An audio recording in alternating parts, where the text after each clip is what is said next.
Hi everyone, welcome to my channel. ఇవాళ simple and easy వేలో సొరకాయ కర్రీ చేశానండి. ఒక ప్యాన్ తీసుకొని అందులో కొంచెం ఆయిల్ పోసేసి జీలకర్ర అండ్ ఆవాలు వేసేసుకోండి. నెక్స్ట్ పచ్చిమిర్చి వేసుకోండి. కొన్ని వేసుకున్నాక అవి గోలాక మీ దగ్గర కరివేపాకు ఉంటే కరివేపాకు కూడా వేసుకోండి. చాలా బాగుంటుంది కరివేపాకు ఫ్లేవరు.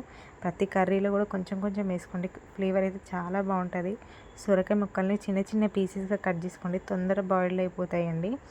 అవి సొరకాయ ముక్కలు వేసేసుకున్నాక ఒక 1 మినిట్ అట్లా మూత పెట్టకుండా వాటిని కలబెడతా ఉండండి, ఎందుకంటే కొంచెం ఫ్రై అవుతాయండి.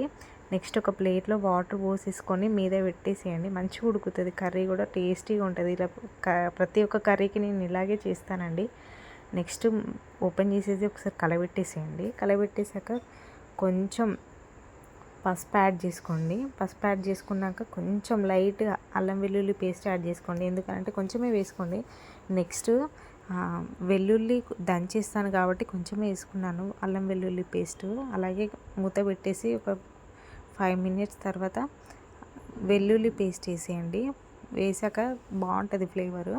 నెక్స్ట్ జీలకర్ర మెంతుల పొడి వేసానండి. నాకు ఎందుకో జీలకర్ర మెంతుల పొడి వేస్తే కర్రీస్ బాగా నచ్చుతాయండి. ప్రతి కర్రీలో వేస్తూ ఉంటాను.